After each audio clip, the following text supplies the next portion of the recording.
when Wentz went down, did that front office start panicking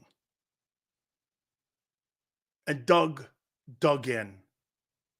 Because right now, I wonder if they're solidly behind Sirianni when you make a move like Desai behind his back.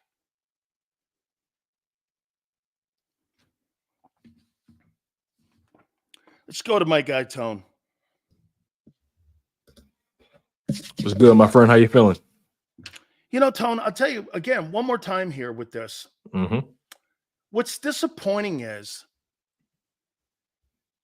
that you guys have gone from talking about winning a Super Bowl, and I heard you earlier say it's Super Bowl or bust, to talking about a matchup that you could win in the opening round that gives you the best chance so that at least you can have a one-win playoff season to go into the offseason. So you've gone to all chips into, well, let's see if we can get a win in a month. I mean, it's funny. It's funny how it's funny sad. how it's funny and it's sad. You know, the same thing that you laugh at can also be something that you cry at. So, this team, how the mighty have fallen. We were talking about them being a Super Bowl contender all year, and then all of a sudden, we run up against the Niners, the Cowboys, and then we drop it against the Seahawks and drop the Cardinals game. And how else are we supposed to look at this team, right? You know, if we're looking at them fairly on a week-to-week basis, I mean, who's still looking at the Philadelphia Eagles as a Super Bowl or one of the prime Super Bowl contenders? I'm not. And if anybody is, I mean, that's just blind faith at that point, you know, and I can't argue with those kind of people. This team has underachieved all across the board. The quarterback is underachieved. The head coach is underachieved. The coordinators have underachieved. The defense is underachieved. The offense as a whole is underachieved. The front office is underachieved. There's so much blame to go around for why the Philadelphia Eagles are where they are.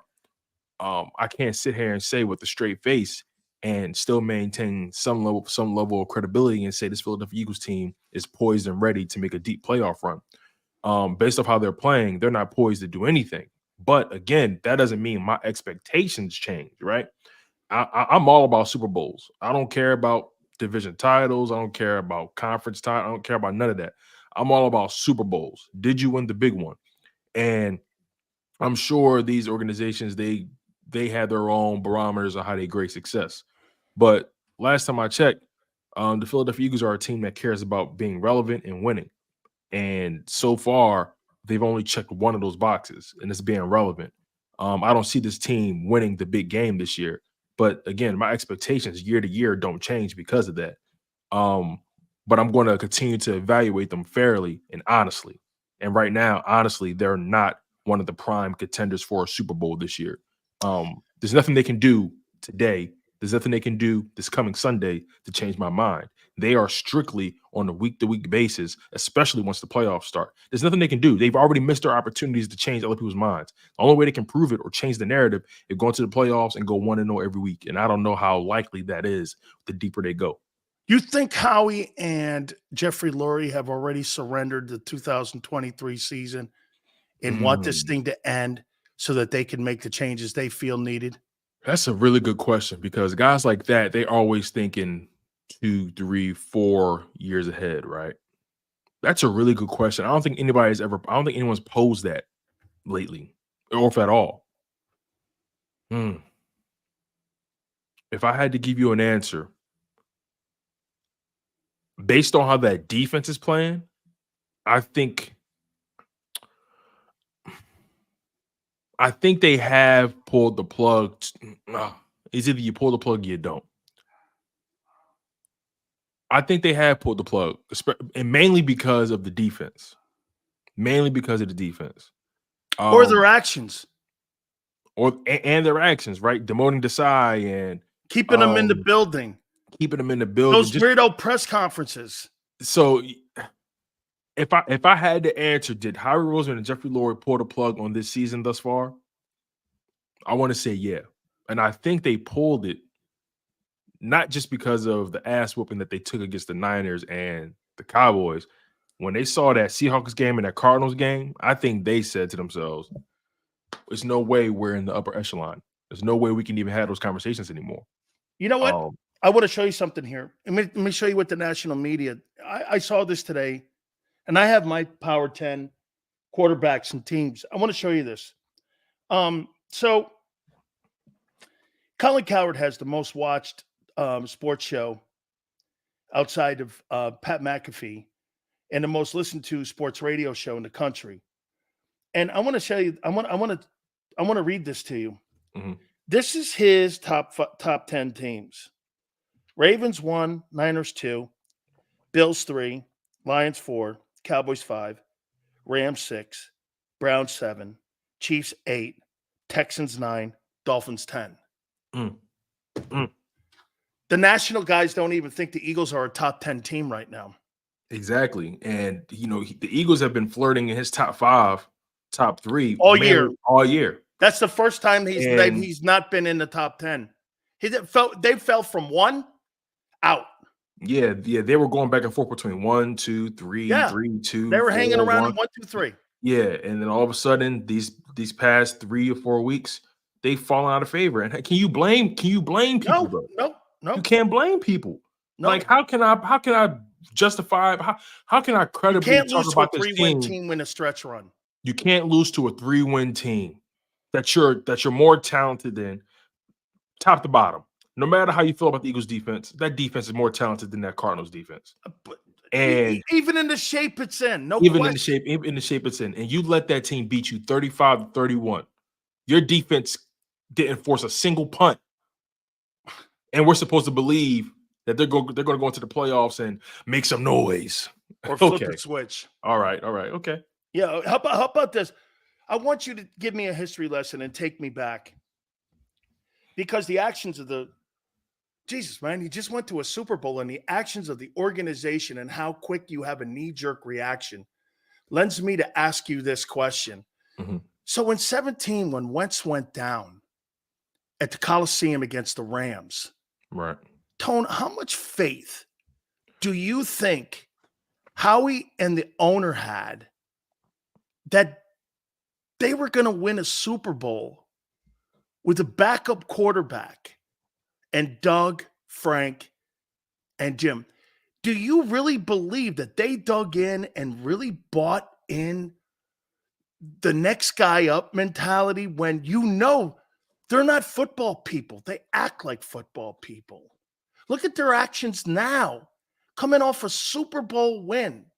A Super Bowl appearance, starting 10-1. They panicked being 10-3. Mm-hmm. You're telling me that they had a level head when Wentz went down? No, there's no way they did.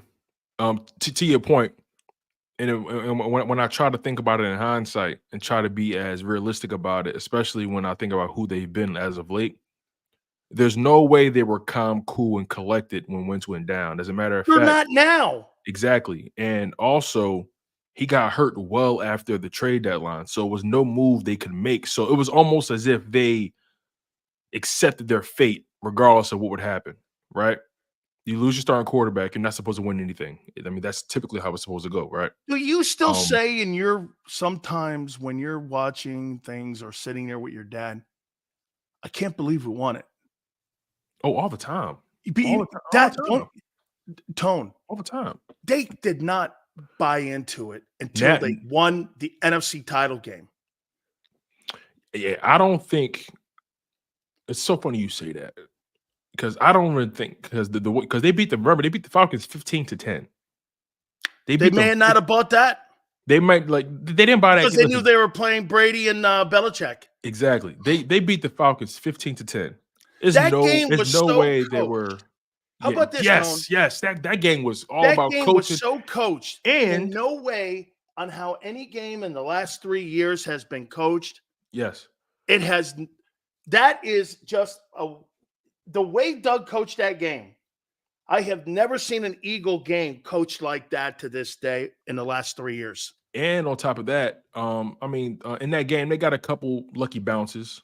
But also that game against Atlanta, the defense stood tall in the red zone, and they managed to prevent Julio from catching the game-winning touchdown, and that was the game. So they came up clutching that Falcons game. That Falcons game could have really went either way, if I'm being completely honest. But once they got past that Falcons game and they got to the Minnesota game, I think a lot of people counted Philly out against Minnesota because Minnesota was hot, and a lot of people really didn't have faith in the whole Foles train. When he did what he did to Minnesota, I think that was when Howie and Laurie, all they could do was just say, look, whatever happens, happens. They had no choice but to have faith. They had no choice but to have faith in that moment. So And then they wanted to grab the credit after. Because in reality, like they're doing now. Yeah. Now, I you know, in fairness, I do give them credit for how they invested in the running back position at that time, and the way they invested. Were those trades or were those pickups? LeGarrette Blount was an off-season free agent signing, I believe, and Jay Ajayi was a trade deadline pickup. It's mid-season, and when they got him, he came out like gangbusters. He was one of their better running backs, and he was effective. They had a three-headed monster, and it worked perfectly. It's just so funny. Those 2 seasons in particular, the running back room and the linebacker room hasn't been as talented since then. Think about that. Interesting. Think about the Eagles running back room today and last year and the years prior, and think about 17 and the linebacker position as well. The linebacker position and the running back position hasn't been as talented. Hasn't been that talented in a long time. Because they had Michael Kendricks, they had Nigel Bradham, they had Hicks, they had the D line had a lot of depth. They had Chris Long was over Chris there. Long, Benny Logan, Timmy Jerrigan, Fletcher Cox, Brandon Grant, all those guys in their prime. So they took advantage of they took advantage of a great opportunity, and Foles played beyond belief. But I don't think Howie Roseman and Jeffrey Lurie were completely just all bought into the notion of Foles leading them on a playoff run. There's no way they could have. There's no way they could have been. No way, because the way they behave now does not indicate that. They don't have the same poise and patience that you have in Pittsburgh or Baltimore. I'm willing to argue. I'm willing to argue if Wentz would have got hurt prior to the trade deadline, they would have made a move and brought somebody else in. Oh, they totally would have. I wouldn't be surprised. Oh, absolutely. Here's a question for you. Who has frustrated you more this year with the Eagles? The offense, Sirianni, or the defense? I want to say Nick Sirianni's frustrated me more. He's been the bane of my existence over the season, because I truly believe that this offense has not evolved and taken things to the next level because of him. You know, as the head coach, you know, every head coach has a specialty, right? Offense or defense, right? Or even special teams. He'll tell you this, though. All these guys are having career years. Yeah, in spite of him. I mean, those guys look. No, at the expense of turnovers. Right. Yeah, that too. And the thing is, I always try to give Nick Sirianni the benefit of the doubt. Ever since we hired him, I've always tried to give him the benefit of the doubt. You know, I knew he wasn't a great interviewer. I've always tried to be as judicious as I could possibly be with him, and give him a fair shake. But whenever things got tight or a little hot in the kitchen, whenever he had to, all right, time for me to step my weight up. What am I going to do? What's going to be my counterpunch? He has never fit the bill. Whenever it was time for Doug to put up or shut up in a high pressure moment, he bunkered down, and they got back to the drawing board. When Wentz went down, Frank Reich and Doug Peterson and John DeFilippo got down to the drawing board, and they said, "Okay, this season we lost our guy, but this season ain't over, and we're talented, and we got the #1 seed. What are we going to do to maximize the situation? Okay, Nick, what do you do well? What do you want to do?" It took them a couple weeks, because at first they was running the same offense, but then they realized, okay, what do you want to do, Nick? What do you want to do, Foles? Okay, I'm comfortable with these RPOs, right? I'm really good with that. I did those with Chip Kelly earlier on. I'm comfortable with that. They went back to the drawing board and put their coaching hat on. When the Eagles started going through their struggles this year, it was time for Nick Sirianni and Brian Johnson to lock in and say, okay, we are struggling. There's a reason why we're not sustaining things. We got to go back to the drawing board and maybe simplify things. Why don't they just look at last year's tape? Why try to reinvent the wheel when, I mean, because people always feel the need to validate themselves. That was success. Here's a stat. I heard you bringing up stats about the guys. Do you know you're more proficient in your passing game last year than you are this year with career numbers this year? Yes. You know, he'll throw for less yards last year and be more effective in the passing game last year than this year. Exactly. Situational play calling. And we talked about this, right? In the offseason, we said, look, when it comes to Jalen Hurts, people need to stop hanging themselves up on how many yards he throws for. That's not why he's there. He was more effective throwing less passing yards. Yeah. Think of that. Every quarterback has a style. Styles make fights. You know what I mean? So, you know, Muhammad Ali had one of the craziest jabs on the planet. You know what I'm saying? Like Mike Tyson, the haymaker, the hooks, like guys have styles, guys have things a part of their game, guys have parts of their game that lean on more than others. It's the nature of the game. No one plays the position the same. So knowing what I know about Jalen Hurts, I want to make sure I optimize his skill set, right? So if it's best for him to stay within the 450 to 500 attempt range on a given season, I'm going to keep him there because that's his sweet spot. That doesn't make him any less of a quarterback than anybody. That just means that's his sweet spot. And everyone has a sweet spot. Everyone has. Think they tried covering. Tone, I think they tried covering his turnovers by more attempts. And they dug a hole. And they have not been able to get out of that hole. And that's why the most targeted player on the planet is Brown. And it became so predictable at the end because everyone knew where they were going that they tried covering the turnovers with more attempts. And also they weren't creative enough. What were they? They were a top 10 passing offense last year. Yes, they were. This year, they're around 16 or 17. Correct. And passing. Think of that. And he threw for less yards. And less attempts. And he was a better passer a year ago. And a little bit less touchdown. I think last year he had 22 passing touchdowns. 22. And get this, he was better. He was better. More efficient, more effective. Second MVP. But again, that's why I love what Baltimore's doing with Lamar Jackson. They don't care about his passing yards. They want to optimize his skill set. He's a better player this year. He's a better player that way. And I respect it. You know, people listen, if you want to debate who's the best quarterback and who could throw a football over the mountains, you can debate that all you want. I want the guy that's going to win the game and optimize his skill set and use his skill set the best of his ability. See, I'd much rather have a quarterback that knows how to use his skill set better than the other quarterback know how to use his. You know what I mean? I don't care what that looks like.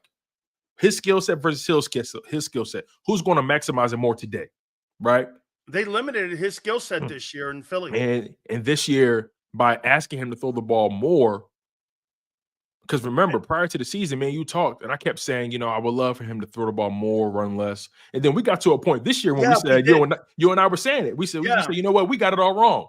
Remember Vermeil? Let this kid be him. WIP going, why would you limit him? This is where I got it from.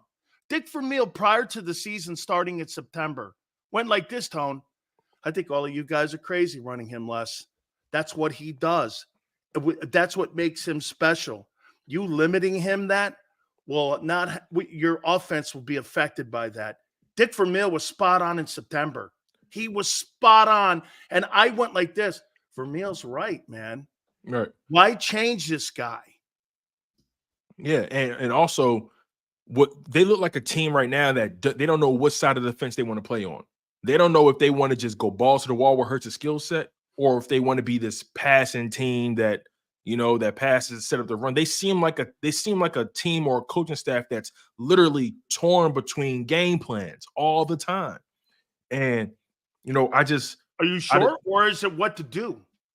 Well, all the above, right? Okay. Like, yeah, I just believe that they look like a team that's torn between one or two styles of play.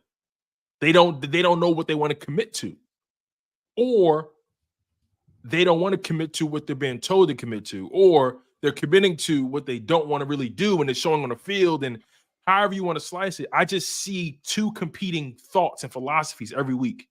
And it's showing in the disjointed in how they play. It's showing in the turnovers. Jalen Hurts looks like he's second guessing out there more times than not. He just doesn't seem like he's playing instinctually as instinctually as he was last year. It's a trust level. I think the trust is gone.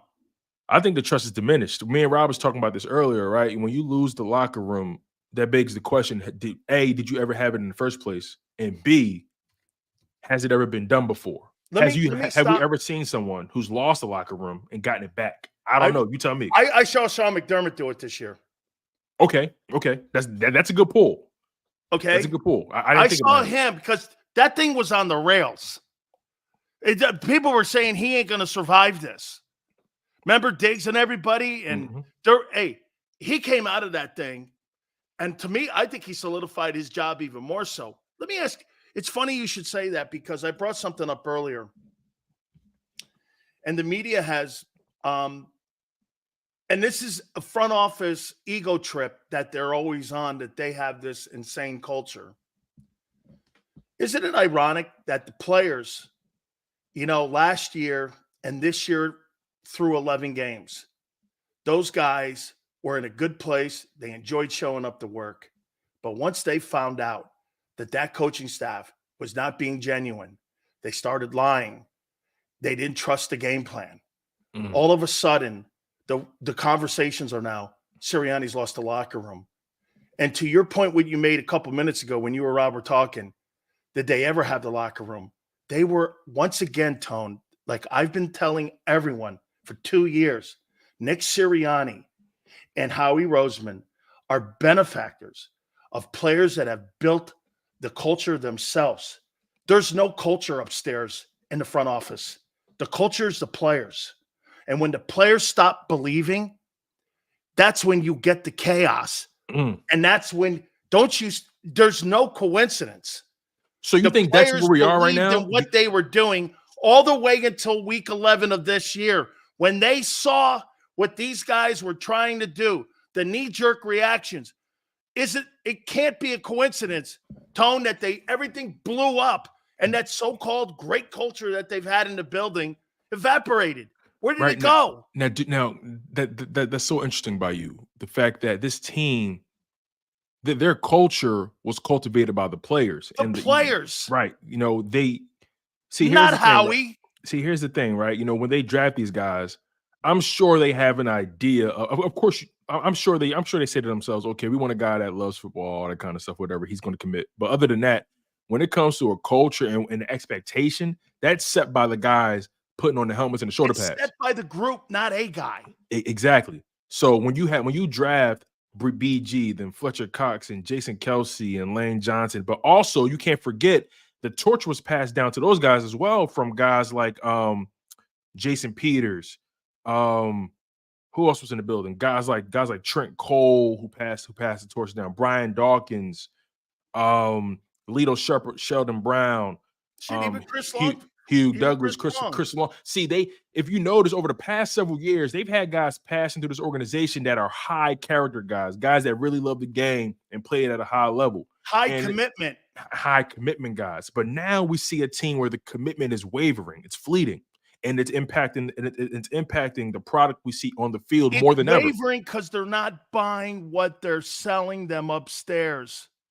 I'm going to tell you again. So are you saying, real quick, that the organization takes credit for the culture that they have in the building, and it's nothing to do with them? That's where I'm going. So you're saying that the players at this point in time, the players looking at Nick Sirianni like, bro, you're just a face. Why am I even listening to you? Right. No, here's what they've done.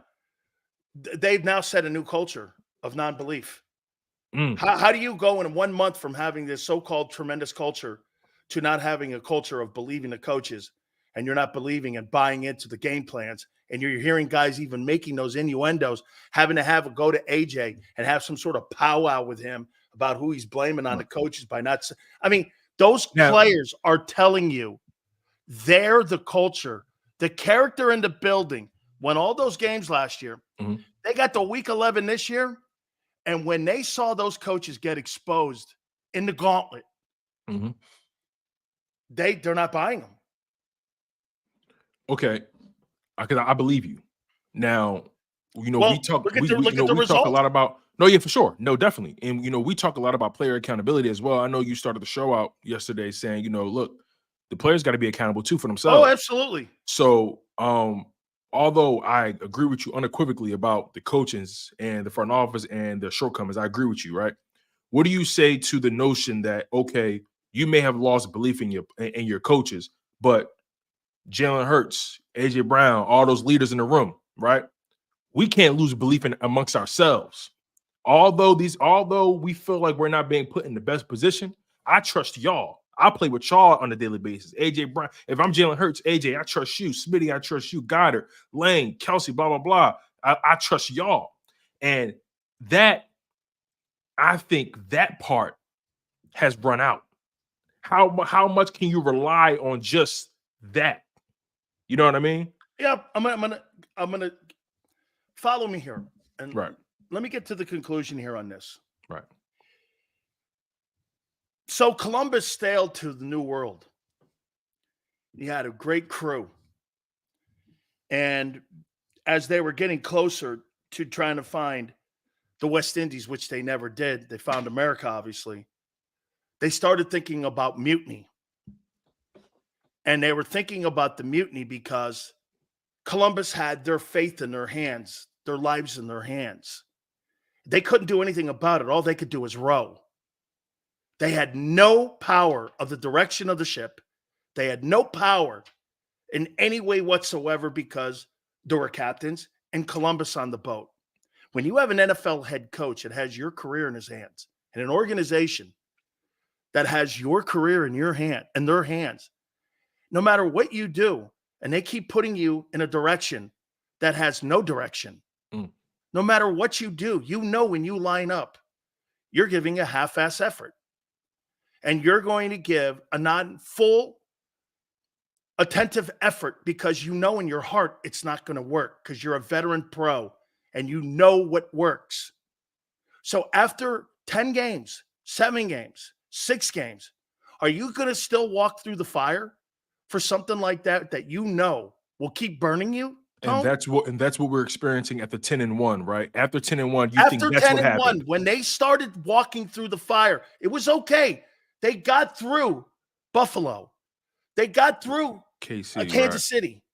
But then when they walked into the fire against San Francisco, everyone got burned. Badly. And then what the catalyst has been is that those 2 games exposed the entire coaching staff and the direction of the ship Yes. to those players who made that culture. And then Seattle and Arizona, it finished the boat. And the faith, you have a mutiny. Yeah. There's Seattle a and Arizona. mutiny. Yeah. There's a mutiny in the locker room right now. Yeah. Seattle and Arizona basically just ran over a dead corpse. That's basically what they did. Seattle and Arizona. They ran over a dead corpse. You grasped them for dear life. That Arizona loss tone started in San Francisco's game. I can't, I said this earlier, right? These players, because Rob brought up the notion that, look, Nick Sirianni, he can't keep riding on this whole players coach thing, right? He can't keep riding on that. The fact of the matter is, players, and you tell me if I'm wrong. And I've been listening a lot to you. I've been listening to a lot of other players in their press conferences, not even just the Eagles, but I really try to listen to the players' perspective, right? And what I get from players most of the time when I hear them speak, they don't care about being your friend. They don't care about you, putting your arm around them. Help me win. What they care about this, can you help me maximize my earning potential? And can you help me win games and be a better player? Those are the only things they care about. Can you help me make more money and can you help me be a better player? Third one. Ready? Give me a fair chance. And can you give me a fair chance? Other than that, they don't care about being your friend. They don't care about what you say. And they don't care about none of that. So when it comes to the Philadelphia Eagles, now that the magic has wore off with Nick Sirianni, now that they're seeing him for what he actually is, I don't think these players are looking at Nick Sirianni as if he can help them be better. And I think that's the part where that he's lost with his team. He's lost their trust in their futures.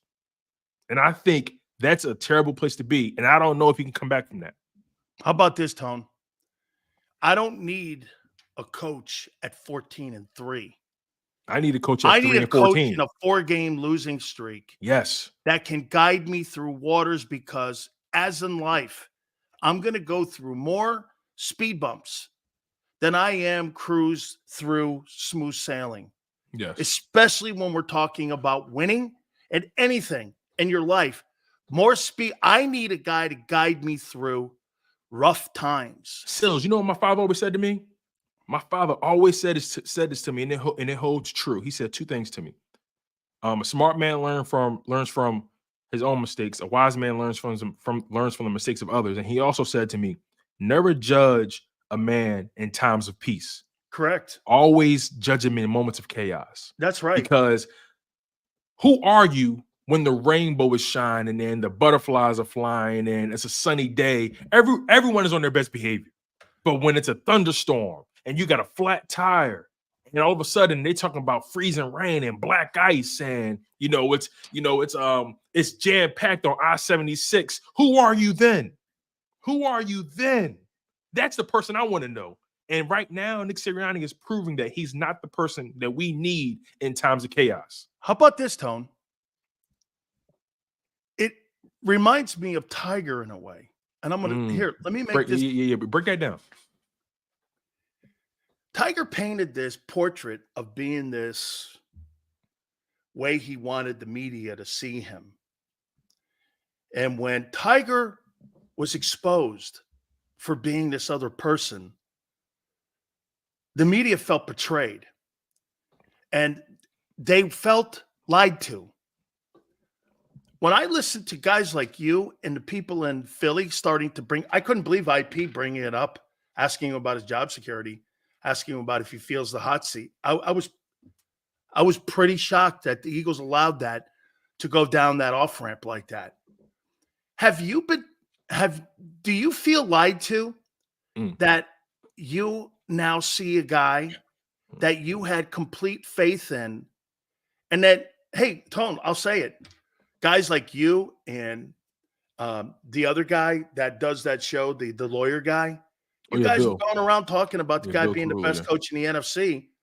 And again, when you're 10-1, it's hard to argue with what a guy when he has a record like that. It totally, it's on your side. I'm not calling you. I'm asking you, do you feel now a little betrayed that now that you're seeing in times of chaos and rough waters, do you feel a little bit betrayed that the guy that you thought was going to be the next great Eagle coach, you're looking at him more like Chip Kelly than you are like Doug Peterson? You know, Sills, can I be vulnerable with you for a moment? Sure. I've always had my questions about him. Okay. Always have. Okay. But I would say to myself, well, what right do I have to have questions about him? He wins. His first season, he got him to the playoffs. They came off a 4-11-1 season. They made it to a Super Bowl, whatever. Like, they're winning games. Why do I feel like there's something off still with him?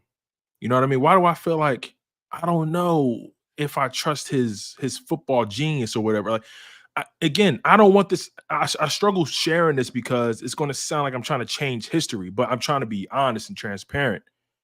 There's always been a part of me that questioned Nick Sirianni. There always has been. This is just, I'm going to tell you what happened. Because again, I care about this point because I value experience. That's all you're going through. I've experienced the bullshit artist coaches as a player and as a media guy for 32 years. And same with Seth and Angelo. We saw it from the beginning. You're brand new at it. Because here's you're the thing. Going like this. I value my credibility so much. That guy but he's 10-1. Right. I value my credibility so much, so I don't want this to appear like I'm That's trying to right. shift the It's the not. the It's not. goalpost It's not. from Because from even from you think you're flip. Listen, this is a prime example of why guys like LJ don't get it.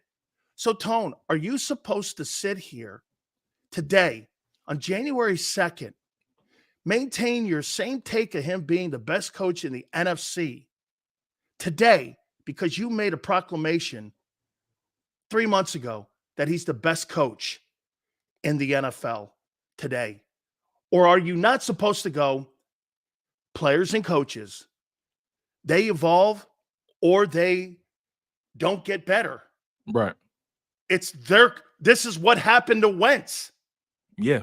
Yeah. And it's like, not a you thing. This is a performance sport. but also, I felt the It's not a need to go, flip-flop. but I also felt the need to go above and beyond and defend him because I felt like he was getting unfairly criticized at one point. And the reason I felt like it was unfair is because they were winning. So again, right, I always looked at Nick Sirianni as a guy that they rally, they listen to him. He gets it, right? He gets it. I always felt like that. I never believed that.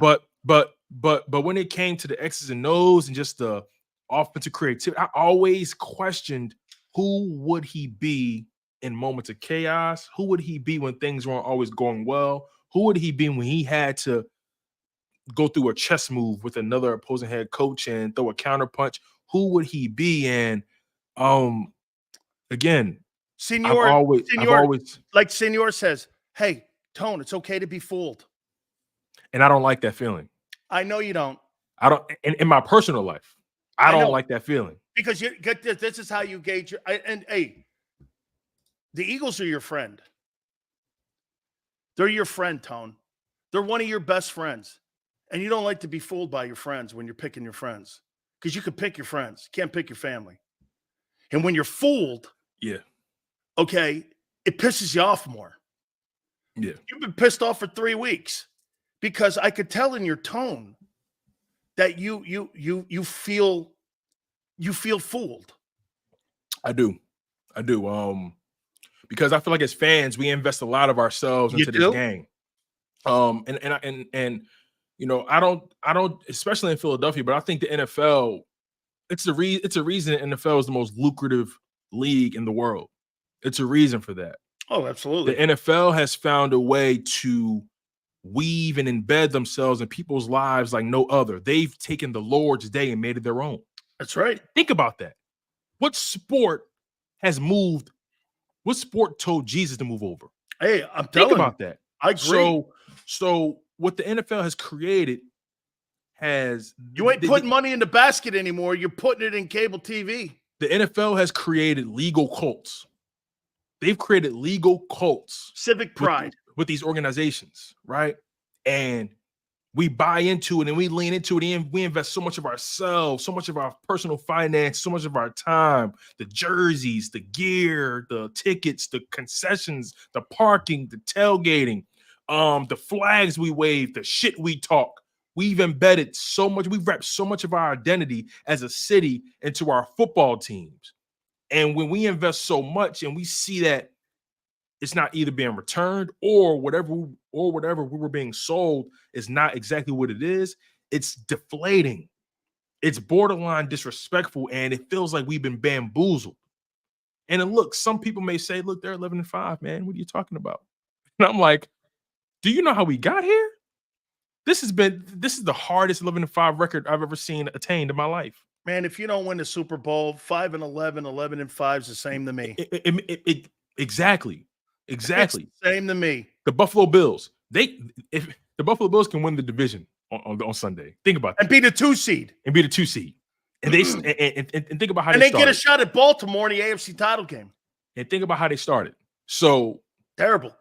All that record talk don't really mean nothing once things really start get going. It's about who's playing the best football at this time of the year.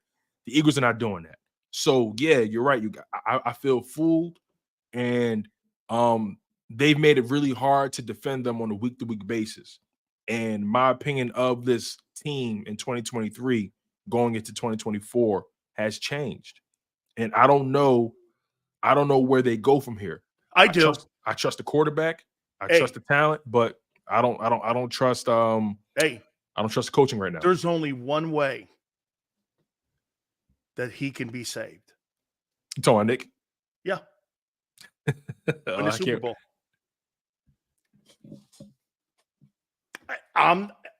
I think it's the only way he can be saved. No, you're right. That is the only way he can be saved. That's anybody, right? And you know what that'll do? Can be saved. That will entrench him in that community for the rest of his life. No, like listen, Foles is. All would be forgiven. All would be forgiven. If Right. somehow, some way he got, I don't think it'll happen.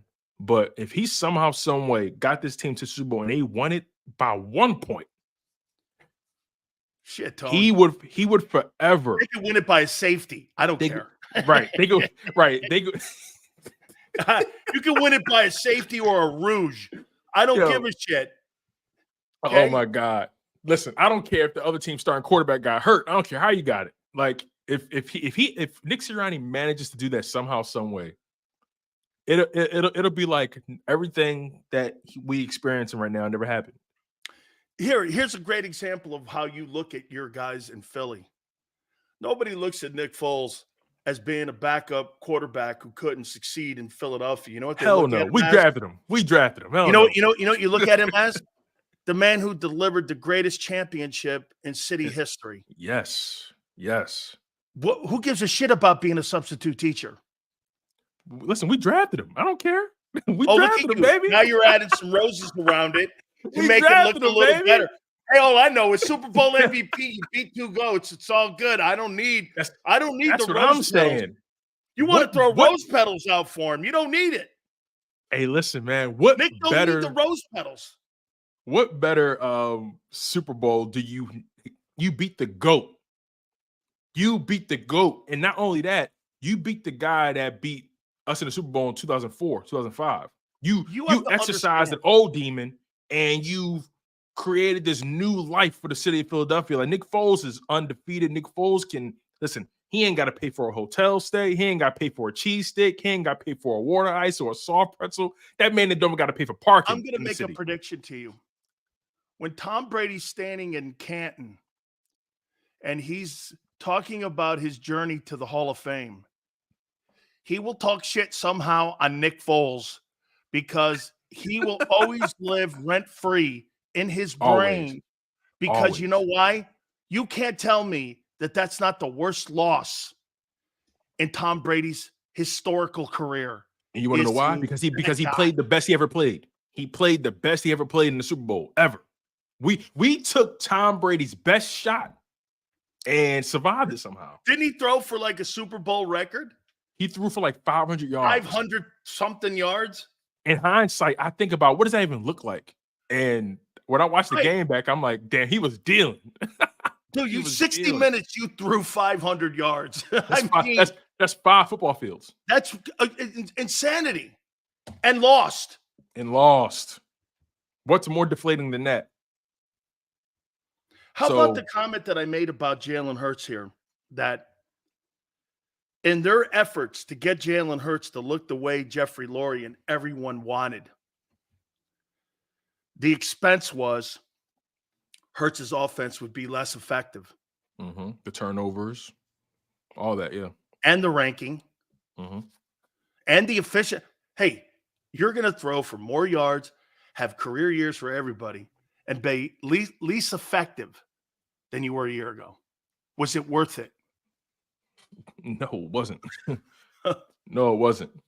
Then what's the point of what they're doing? That's, to me, again. So they can go to these owners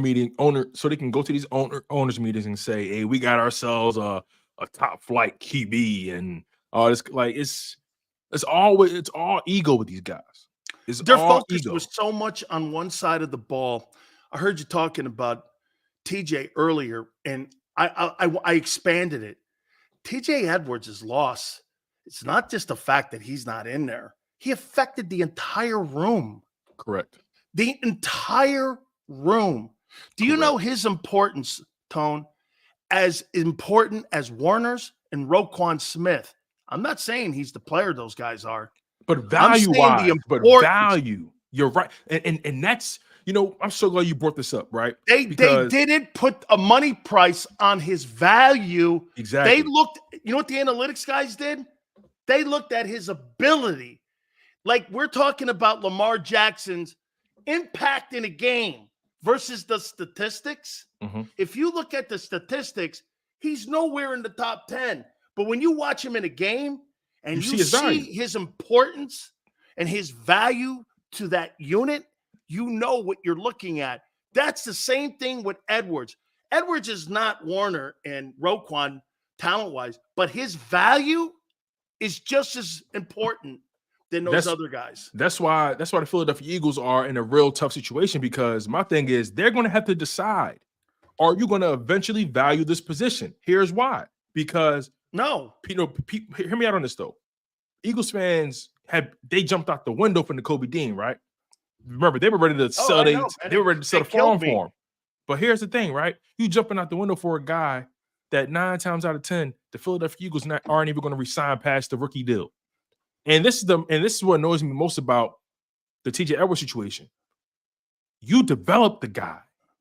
You found what's the difference between you found him? Yeah, what's the difference between drafting a guy on day 3 in the 7th round and signing an undrafted free agent on day 4? What's the difference? It's more impressive you found him. It's more impressive if you find him. But here's the thing. You found the kid, you developed him. He became one of the most reliable linebackers in the league. You let him walk out the door. The linebacker position has A, been one of the harder positions for you to draft, B, one of the harder positions for you to evaluate in free agency as well. And you let a guy that you developed, a young guy that you probably could have got on a very friendly deal, you let him walk out the door, knowing you struggle finding people for this position in the first place. It makes no sense. That's the cockiness. That's the ego. Oh, you know, we can find if we found TJ, we could find another one. Evidently, you can't, because TJ was the only linebacker that you found that was worth the damn. Let me show you that stayed healthy. Let me show you the difference between San Francisco's mentality with John Lynch and Kyle Shanahan and Howie and Nick. I think those two guys are more partners in San Francisco than what Howie and Nick are. Yeah. I think Howie runs the whole thing. And I'm going to make a point to you, what you just said. So Trey Lance cost the 49ers 3 first-rounders. Brock Purdy was basically a UDFA on the last player taken. They look at Brock Purdy now as a franchise quarterback, and they're going to sign him. Mm-hmm. Howie looked at TJ Edwards as a UDFA his entire career in Philly, that they could just replace that. He never looked at the player and what he became and what they did. He looked at him from the day they signed him. His mom was made up. Yep. The mentality of how they looked at TJ Edwards never deviated. Never changed. In San Francisco, do you think that mentality's changed on Brock Purdy and how they look at him and how he's the last? They look at him as a franchise quarterback. They're going to get $55 million. They're not looking at him as Mr. Irrelevant. No, you can't. Not anymore. The Eagles looked at TJ Edwards as Mr. Irrelevant from day 1 to his last day. And it never changed. Because they didn't value the position. It's because it's how they analytically pick players and evaluate players. And look, there are a lot of teams. Like, do you look at Fred Warner now as a 3rd rounder? Or do you look at Fred Warner as a guy who would probably be a top 5 pick in the draft? Listen, if you would have never told me, I would have thought he was drafted in the top 15. Me too. If you never told me. Somebody told me 3rd round, I'm like, I was like, what? Kobe Dean? Yeah, I was like, get the hell. I was like, how? So I did my research. And I'm like, hold on, wait, he was drafted 3rd round? And as a matter of fact, what school did he go to? Fred Warner? Is he a USC guy? I mean, is he a SEC guy? He went to BYU. Holy cow! BYU. He is a California guy though, but he's a BYU guy. They found him at BYU. That had to be something to do with Steve Young talking to John Lynch, or no? Lynch's connections because he played with the Broncos and he's got a lot of ties into Colorado. He spent 4 years at BYU. from That's 2014 to crazy. 2017, and they I don't found remember him. him there. Was he a And first-team All-American? I don't remember him there. let's find out. He was. Nope. I'm not saying any of that. Nope. Player development. They developed him. They developed him and found him and kept him.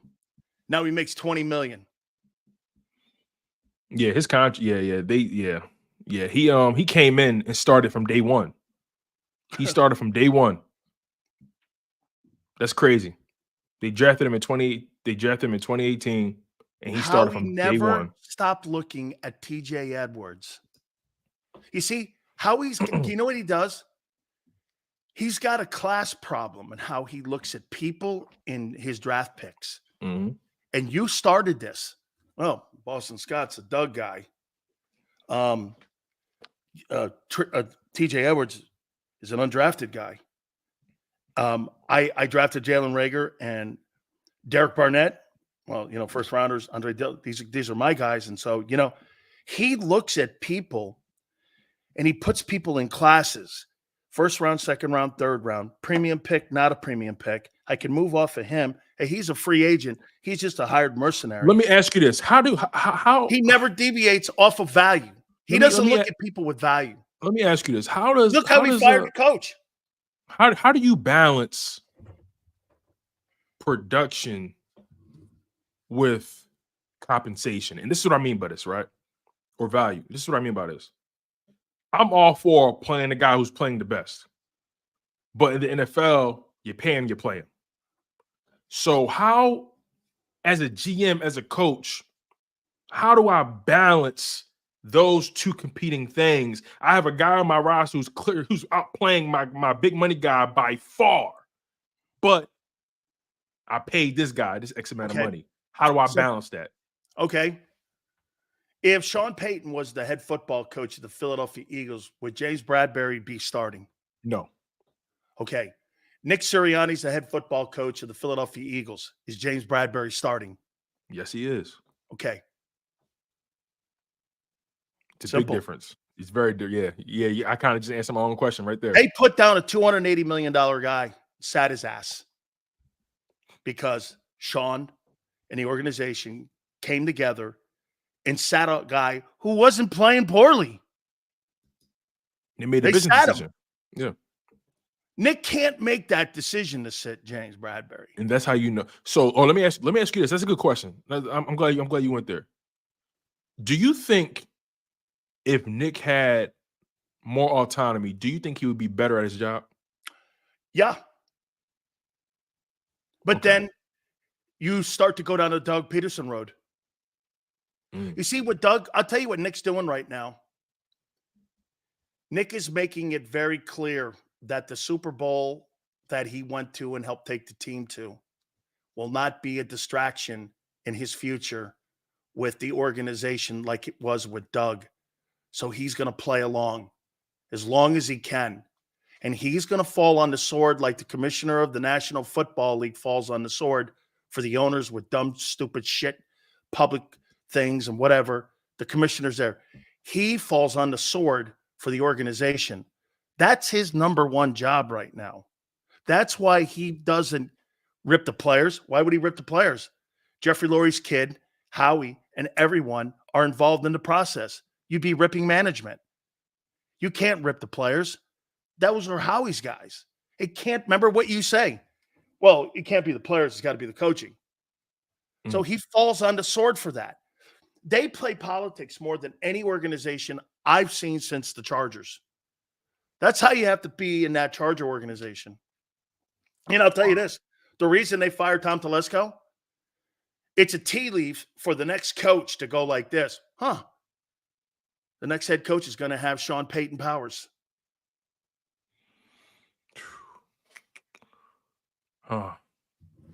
They're telling you, hey, Bill, you want the job?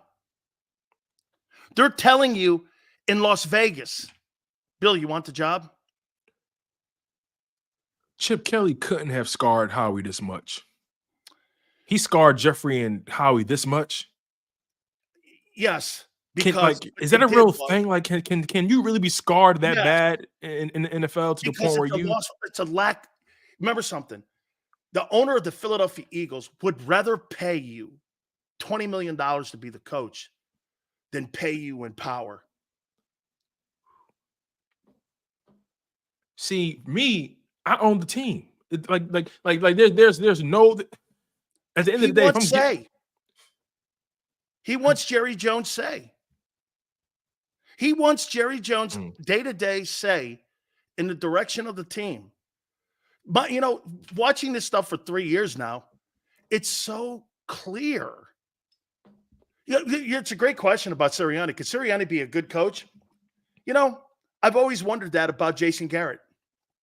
Would Jason Garrett be a better head coach somewhere else? Can you imagine this? I think Mike McCarthy has done a remarkable job being the head coach of the Cowboys. I'll tell you why. Yeah, You not only have to manage your team, you got to manage Jerry. yeah. And you got to manage showing that you can move the sticks and help Dak. Dak's had a career year. Let me ask you this: Would you rather coach under Jerry or coach under Jeffrey Lurie? I'd rather coach under Jerry How come? because Jerry wants you to win. He wants your coaches. Look at Dan Quinn. Dan Quinn's got total say on that defense. Yes, he does. Jerry's not involved in the defense. Front office is. Let's get a new coordinator. Let's do this. He did everything he could to keep Dan Quinn in the building. That's true. Dan Quinn was interviewing for head coaching jobs. Here's another $3 million. You had a guy who went to Baltimore who should have been the D coordinator, Denard Wilson. Should have been the D coordinator of the team, and guess what they did? They didn't want to hear his shit. So let me ask you this, right? Before we get our guy Philly 500 on, real quick, when you look at teams that have this philosophy they live and die by, have you ever seen an organization have an overhaul in philosophy, and they The actually Eagles with Chip? That was a complete overhaul from the Joe Banner days and Andy Reid days on giving complete autonomy to a college guy who had never had any kind of fundamental. What they thought they were going to get with Chip was this. The same shit they got with Carroll and Jimmy Johnson, that they knew all the recruits and the guys in the building, when in essence, anybody who coaches at Oregon will always have to understand that's Phil Knight's money. Phil Knight. Have you ever seen a college coach at Oregon not good? Oregon's always good. Yeah, you got a point. Them go somewhere else, how are they? So do you think they're capable of doing struggling at Miami? So do you think they're capable of doing that again? Do you think they're capable of going through maybe not a whole overhaul, but do you think they're capable of looking at themselves in the mirror again and say, okay, the way we've been doing things, we got to tweak it a little bit? Equity. You think the Super Bowl did that? The Super Bowl appearance and the Super Bowl win. And remember something. Jeffrey Lurie's tied to Howie now. Because once they got rid of Doug, you see, remember something. This is the same reason that Jerry got rid of Jimmy. He got rid of Jimmy because he wanted the same thing that Jeffrey Lurie and Howie want. You know what that is? The complete and utter fact that you were the responsible entities they want that the credit. Won that Super Bowl. The credit. They wanted the credit. Ego fired Doug. Doug too. Doug's ego too. But Doug thought he had built up enough love and equity that the to at least pick his own staff. Thing. To at least pick his own staff, which I think he should have that right thing. Right. When you pick your own staff, dude, let me tell you what a staff is.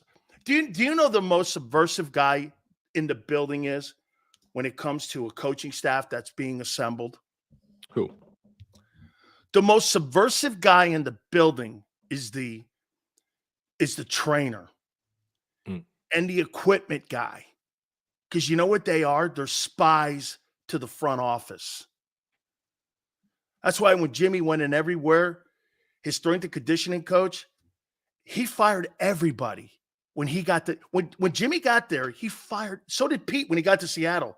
He fired everybody. And you know what Jimmy said to me?